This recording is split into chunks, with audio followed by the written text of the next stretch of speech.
बात करेंगे अमेरिका के लॉस एंजल्स में ट्रंप को हटाने के लिए जो आंदोलन शुरू हुआ, जो इमिग्रेंट्स को लेकर के उन्होंने सख्त कानून बनाए उसको लेकर के, और मामला यहाँ तक पहुंच गया कि ट्रंप ने कहा कि गवर्नर को गिरफ्तार किया जाना चाहिए।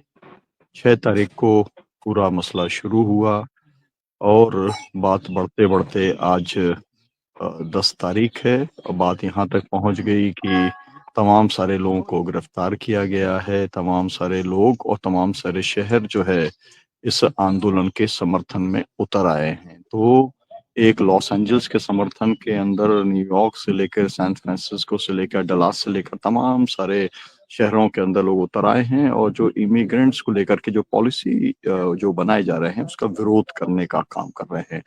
हम किसी भी स्तर के ऊपर हिंसा का समर्थन नहीं करते, आगजनी का समर्थन हम नहीं करते, लेकिन ये जो पूरा का पूरा सवाल है, इस सवाल के ऊपर हर राज्य को अपनी नीतियां बनाने का अधिकार है।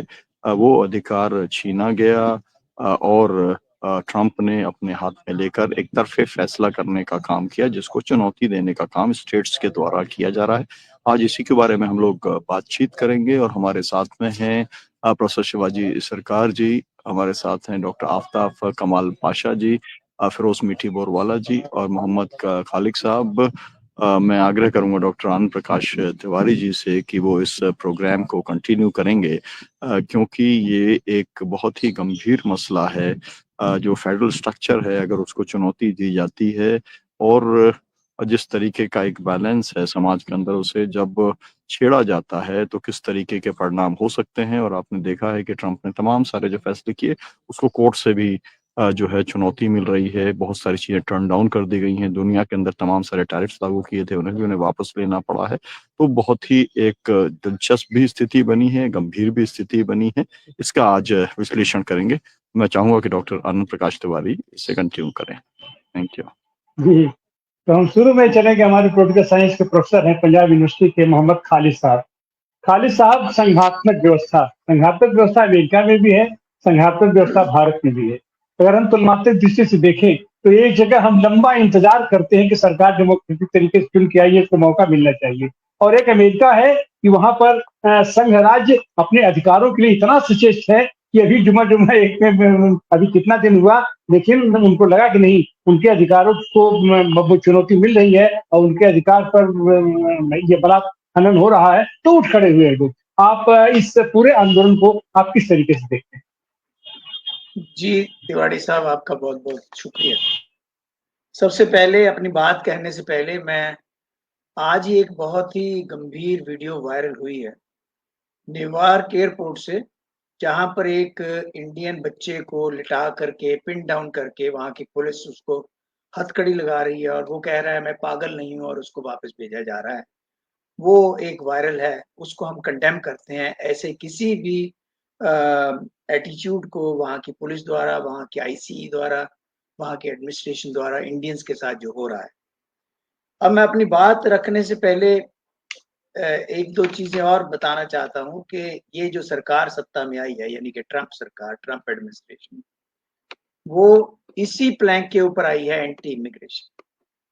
इमिग्रेंट से को हम बाहर निकालेंगे और उसमें वो किसी तरह का भी कंप्रोमाइज करना नहीं चाहते, क्योंकि वो ही नहीं, सिर्फ ट्रंप ही नहीं, मुझे ये खदशा है कि आने वाले दिनों में जितने भी प्रेसिडेंट इस पार्टी के आएंगे, वो इस प्लैंक से दूर होकर के वोटें नहीं ले सकेंगे लोगों की, और ये एक तरह से कंटिन्यूस होगी। उसमें थोड़ी ढील हो सकती है, लेकिन एंटी इमिग्रेंट या इमिग्रेंट्स के बारे में स्टिफ एटीट्यूड वो वहां पर रहेगा। और ये यूरोप में भी है, आप देख रहे हैं राइजिंग है, और नॉर्थ अमेरिका में भी। अब रही बात इसकी के फेडरल स्ट्रक्चर की, इंडिया के फेडरल स्ट्रक्चर को हम अमेरिका के फेडरल स्ट्रक्चर के कंपेयर नहीं कर सकते। वो बिल्कुल डिफरेंट है, ये बिल्कुल डिफरेंट है। लेकिन वहां पर स्टेट्स को बहुत कुछ कहने का अधिकार है। वहां पर स्टेट्स का अपना बहुत कुछ है, उनके अपने संविधान है, उनके अपने झंडे हैं, उनका अपना काफी कुछ है। लेकिन ओवर द टाइम वहां पर भी केंद्र सरकार बहुत ज्यादा डोमिनेट कर रही है स्टेट्स को। बेशक जो जुडिशरी है वो बैलेंस करने की कोशिश करती है, कई जगह जो फेडरल कानून है उनको गिराया भी गया है जुडिशरी द्वारा। लेकिन ओवरऑल जब यहाँ पर आता है तो सिचुएशन गंभीर से गंभीरतर होती जा रही है। मेरे खुद जो जानकार हैं, फैमिली है, फ्रेंड्स हैं, वो कहते हैं आईसीई जो है वहाँ की जो पुलिस है, वो इवन स्टेट के डिपार्टमेंट्स के अंदर जाकर के इमिग्रेंट्स के डॉक्यूमेंट्स चेक कर सकती है, कर रही भी है रेंडमली, कि आप लीगल हैं, इलीगल हैं, या आपके पास पूरे डॉक्यूमेंट्स हैं, आपके पास ओसीआई है, आपको जिनके पास ओसीआई है, यानी पूरी उनकी वो चेकिंग चल रही है। और जो रेड जो है वो ईटरीज में भी हो रहे हैं, वो रेड जो है वो घरों में भी हो रहे हैं, वो रेड्स ऑफिसेज में हो रहे हैं। स्टेट गवर्नमेंट्स खासतौर पर जहां पर डेमोक्रेटिक गवर्नमेंट्स हैं, जैसे कि एलए की बात करते हैं, वहां पर इसका विरोध हो रहा है, ज्यादा विरोध हो रहा है।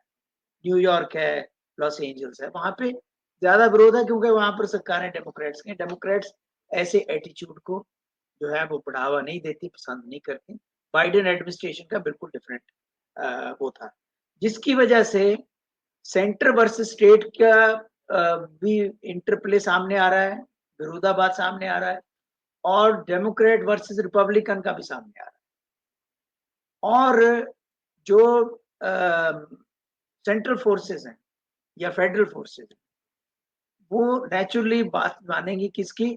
सेंट्रल गवर्नमेंट की। अभी जैसे जो यहाँ पर ये लॉस एंजल्स में हुआ है, या इवन कैलिफोर्निया में 61 लोग जो हैं वो गिरफ्तार हुए हैं। सैन फ्रांसिस्को में 150-200 बंदा गिरफ्तार हुआ जो ये प्रदर्शन कर रहे हैं, धरने दे रहे हैं, रैलियां कर रहे हैं इस एटीट्यूड के खिलाफ। तो ये मुझे लगता है कि जिस तरह का एक एडमेंट एटीट्यूड है ट्रम्प एडमिनिस्ट्रेशन का इमिग्रेंट्स को लेकर के, और इमिग्रेंट्स एक दो तो है नहीं, वो लाखों हैं इन नंबर, बल्कि मिलियंस हैं, तो उन सब को बाहर निकालना ना उसके बस की बात है। तिवाड़ी साहब, जो वहां पर इमिग्रेंट्स हैं वो इंडिया या अपने अपने कंट्रीज को नहीं जा रहे हैं कि वापस आएंगे, पता नहीं घुसने देंगे नहीं घुसने देंगे। इवन वो जिनके पास ग्रीन कार्ड है, और बहुत से लोग ऐसे हैं जो वहां के रूरल एरियाज में शिफ्ट हो गए हैं, शहरों में नहीं आ रहे हैं, वहां पर औने पौने जॉब कर रहे हैं अपने आप को बचाने के लिए। तो वहां पर बड़ा कुछ चल रहा है अमेरिका के अंदर, अमेरिका सोसाइटी के अंदर, खासतौर पर इमिग्रेंट्स को लेकर। और ये जो है मामला आगे बढ़ेगा अगर इस तरह का कोई हो जाता है, जैसे उन्होंने कहा है कि हम उसको गवर्नर को गिरफ्तार कर लेंगे अगर वो फेडरल उसको नहीं मानता। अगर ऐसा कुछ होता है तो अगेन जुडिशरी भी आएगी, और इसका जो एक डोमिनो इफेक्ट जो है वो पूरे अमेरिका के स्टेट एडमिनिस्ट्रेशन के ऊपर पड़ेगा, और ये मामला बढ़ेगा अगर इसको इस तरह से बाई फोर्स ट्रम्प एडमिनिस्ट्रेशन लागू करने की कोशिश करती है। जी जी, हम चलते हैं प्रोफेसर पासा के पास।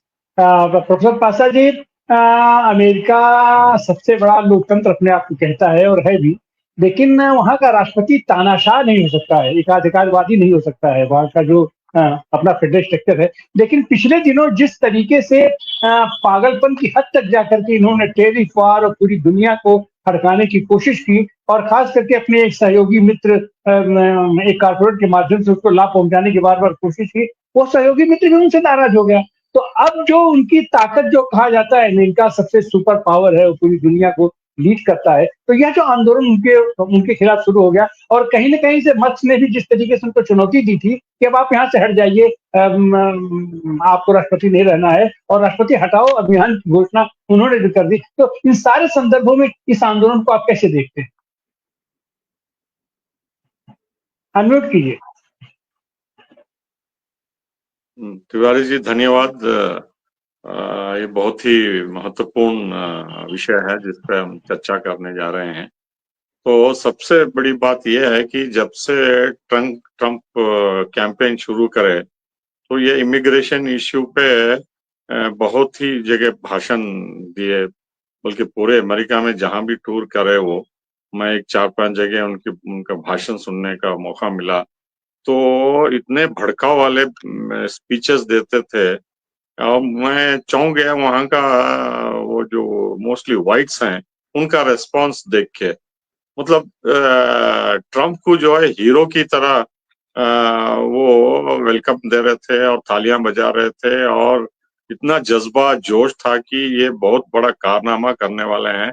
ये ट्रम्प जो है ये इमिग्रेंट्स के बारे में कहता है कि ये बलात्कारी हैं, ये चोर हैं, क्रिमिनल्स हैं, ये इतने बड़े बड़े अपराध कर रहे हैं, ये हमारे देश में घुसपैठी हैं। और हमारे जो इंटीरियर मिनिस्टर कह रहे थे कि ये जो बांग्लादेश से आए दीमक की तरह, दीमक जो उनको बता रहे थे, उसी से भी गिरी हुई लैंग्वेज में ये इमिग्रेंट्स को ट्रम्प बता रहे थे, जिसका वो मोस्टली वाइट सराहते थे। तो एक तो ये बात हुई। दूसरी बात जो है, जब से वो 20 जनवरी से शपथ लिए है, उसके बाद से जो है आप जानते हैं कि भारत को भी जो है हथकड़ियां, भारतीयों को हथकड़ियां डाल के मिलिट्री प्लेन में जबरदस्ती भेजे यहाँ अमृतसर और दूसरे हवाई अड्डों पे। और इसके तहत कुछ देश जैसे कोलंबिया, नेपाल और वेनेजुएला इनको लेने से मना कर दिया, लेकिन भारत ने जो है इसका कोई विरोध नहीं किया। और भारत के विदेश मंत्री पार्लियामेंट में ये जुर्रत की बताने की ये अमेरिकन लॉ है और वो कई सालों से इम्प्लीमेंट कर रहे हैं, हथकड़ियां पिना के भेज रहे हैं दूसरे देशों में, जैसे ये एक्सेप्ट कर रहे हैं जो भी अमेरिका करता है। तो अब जो मामला लॉस एंजलिस में हुआ हूँ, मैं पिछले अक्टूबर में वहां था, तकरीबन 15 दिन मैंने गया हूँ पूरे शहर में। बहुत बड़ा शहर है, सब बड़े शहरों में से एक बहुत महत्वपूर्ण शहर है। वहां मुझे देख के बहुत ही हैरानी हुई कि जो सड़कों पे लोग गुजार रहे हैं दिन रात, जिनके पास मकान नहीं है, जिनके पास कोई रहने का सुविधा नहीं है, जिनके पास नौकरी नहीं है, जो ड्रग एडिक्ट्स हैं और वगैरह वगैरह, फैमिली के साथ, बच्चों के साथ सड़कों पे हैं, हजारों की तादाद में, बल्कि लाखों की तादाद में। मतलब आधे से ज्यादा शहर जो है वो इमिग्रेंट से भरा हुआ है। और दूसरी बात यह है कि कैलिफोर्निया, न्यूयॉर्क और टेक्सास, मिनेसोटा, ये 4 स्टेट्स जो अमेरिका में है बहुत महत्वपूर्ण है, क्योंकि ये इकोनॉमी के हिसाब से, इंडस्ट्रियल डेवलपमेंट के वजह से और वहाँ के जो आमदनी है, ये सबसे महत्वपूर्ण स्टेट्स हैं जो फेडरल गवर्नमेंट को ज्यादा से ज्यादा टैक्सेस देते हैं। और जो रिटर्न में उनको फेडरल गवर्नमेंट से मिलता है उसका 25% भी नहीं है। तो इनके शिकायत जो है, इनकी शिकायत बहुत सालों से चल रही है, हेल्थ केयर को लेके, लॉ एंड ऑर्डर को लेके, इंफ्रास्ट्रक्चर को डेवलप करके। ये सेंटर, फेडरल गवर्नमेंट और स्टेट गवर्नमेंट के बीच तनाव काफी सालों से चल रहा है। और वहाँ के लॉ मेकर्स जो एमएलएस होते हैं, तो उन्होंने यहाँ तक कुछ इंटरव्यू में बता दिया कि अगर ये सुधार नहीं होता, फेडरल गवर्नमेंट हमारी बात नहीं सुनती, जैसे लॉस एंजलिस और कैलिफोर्निया के बहुत सारे इलाकों में ये आग लगती है जिससे हजारों की तादाद में मकान जल जाते हैं और लोग बेघर हो जाते हैं। ये हर साल होता है और फेडरल गवर्नमेंट उससे कॉम्पनसेशन ठीक से नहीं देती, स्टेट गवर्नमेंट को बर्डन उठाना पड़ता है। तो ये सिर्फ आग लगने से नहीं है, लेकिन वहाँ अर्थक्वेक भी आता है और फ्लड्स भी आते हैं, बड़े पैमाने पे नेचुरल डिजास्टर्स भी आते हैं। और चूंकि उनकी बड़ी इकोनॉमी, बड़ा स्टेट है, तो वहाँ वर्कर्स चाहिए और मोस्टली मेक्सिको के और सेंट्रल अमेरिका से आके काम करते हैं। हालांकि ज्यादातर वो इलीगल हैं, बॉर्डर क्रॉस करते हैं, लेकिन वहाँ कई सालों से रहते हैं, रेस्टोरेंट्स में, कंस्ट्रक्शन इंडस्ट्रीज में, एग्रीकल्चर में, सभी सेक्टर्स में काम करते हैं। और वो कैलिफोर्निया का बैकबोन है। आप अगर देहाती इलाके में जाएं तो एग्रीकल्चर सेंटर में एक भी जो है गोरा काम नहीं करता, सब इमिग्रेंट्स हैं मेक्सिको के। चाहे वो आलू जमीन से निकाल के साफ करके डालना, या आलमंड्स निकालना, या ड्राई फ्रूट्स, या ग्रेप्स, या जो भी एग्रीकल्चर सेक्टर। और कंस्ट्रक्शन सेंटर में इतने घर बर्बाद होते हैं आग से कि वही दोबारा नए घर बनाते हैं अर्थक्वेक से और दूसरे डिमांड से वगैरह सब। तो कंस्ट्रक्शन वर्कर्स भी जो है इमिग्रेंट्स हैं, और रेस्टोरेंट्स में और सर्विस सेक्टर में, ट्रांसपोर्ट में, हर शोबे में, हर सेक्टर में इमिग्रेंट्स हैं। तो उनके खिलाफ इतनी बड़ी मुहिम चला के नेशनल गार्ड को भेजना, देखिए नेशनल गार्ड को स्टेट गवर्नमेंट के कंसल्टेशन से भेजा जाता है। इस बार ट्रंप ने स्टेट गवर्नमेंट की सलाह नहीं ली और उनके स्टेट में जबरदस्ती से भेज दिए हजारों के नेशनल गार्ड। और ये स्टेप जो है वहां के स्टेट गवर्नर कोर्ट में चैलेंज कर रहे हैं।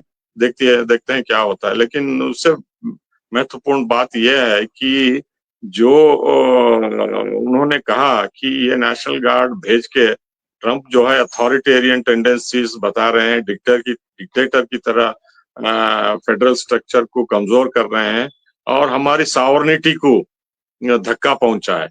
मतलब कैलिफोर्निया समझता है कि वो आजाद देश है, वो अलग सॉवरेन है।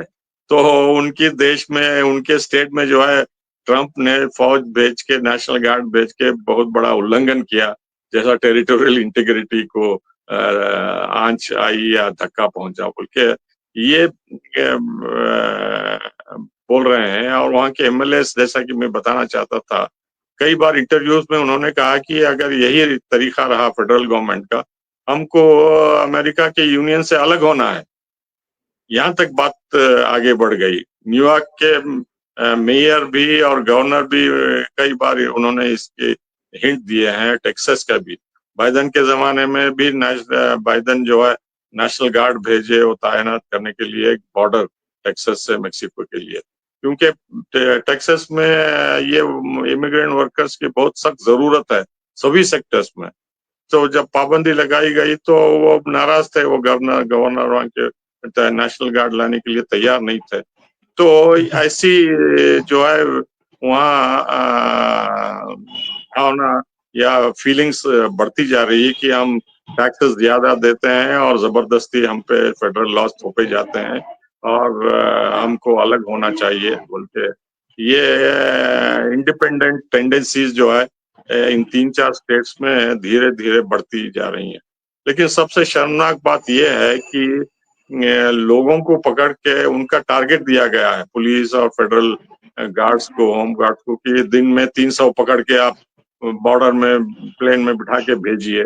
उनका टारगेट है 3000 हफ्ते में पकड़ के भेजिए बोल के। तो ये टारगेटेड अरेस्ट और उनको हथकड़ी दल के ह्यूमिलिएट करना और मोस्टली मेल मेंबर्स को, फीमेल और बच्चों को अलग थलग कर रहे हैं। बल्कि बच्चों को अलग थलग करके माँ बाप से जुदा करके वो किसी और जगह ले जा रहे हैं और ज्यादातर मेल मेंबर्स को टारगेट करके उनको हथकड़ी पहना के जो है बॉर्डर के पास लेके जाके या प्लेन में लेके जाके जहाँ भी हैं आए हैं उनको वहाँ भेज रहे हैं। देखिए ये बहुत तनावपूर्ण है।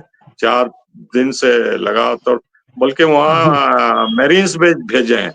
मेरीन्स जो है यूएस मिलिट्री के सबसे एलीट फोर्स होती है और वो जंग में जैसा इराक में तालिबान के खिलाफ, अफगानिस्तान में या लीबिया में वहां भेजे थे। तो अब अंदरूनी हालात इतने खराब हो गए कि मेरीन्स को भी वहां भेजना पड़ा है और सड़कों पे जैसा जंग हो रही है, जैसा बगदाद में या काबुल में या गद्दाफी के लिबिया में, ट्रिपोली में देखते थे टैंक, आर्मर्ड पर्सनल कैरियर और कर्फ्यू जैसा सिचुएशन लॉस एंजलिस में है। आप अंदाजा लगा सकते हैं कि वहाँ की अर्थव्यवस्था पे कितना गंभीर असर हो रहा है और कितने लोग भय और डर में घरों में रहे हैं। सिर्फ इमिग्रेंट्स ही नहीं, वहाँ स्टूडेंट्स को भी राउंड अप किया जा रहा है। जो वीजा लेके पढ़ रहे हैं उनको भी, कई स्टूडेंट्स को, भारतीयों को भी पकड़ के भेज रहे हैं हथकड़ी डाल के। तो ये शर्मनाक बात जो है, इतना डर और खौफ फैला दिया अमेरिकन सोसाइटी। ये सब ट्रंप इसलिए कर रहा है कि उनकी नाकामी और इनकॉम्पिटेंस को कवर अप करने के लिए। उन्होंने टैरिफ तो लगा दिया, उसके बाद सप्लाई चेन कट गया तो चीन से माल आना बंद हो गया, प्राइसेस बढ़ गए और उन्होंने यूक्रेन जंग को खत्म करने का वादा किया था, वहां कुछ नहीं हुआ। गाजा में भी कुछ नहीं हुआ, ईरान से कुछ भी नहीं हुआ। तो इंडो पाक इस बार को बड़ा चढ़ा के क्रेडिट ले रहे हैं, जिससे मोदी साहब और उनकी कोई तारीफ नहीं करे, उनको क्रेडिट नहीं दिए। तो ये सब पुलिस एक्शन इमिग्रेंट्स के खिलाफ उनकी ट्रंप की नाकामियों की वजह से, इनकॉम्पिटेंस की वजह से लोगों का मन डाइवर्ट करने के लिए ये सब कर रहे हैं। जी।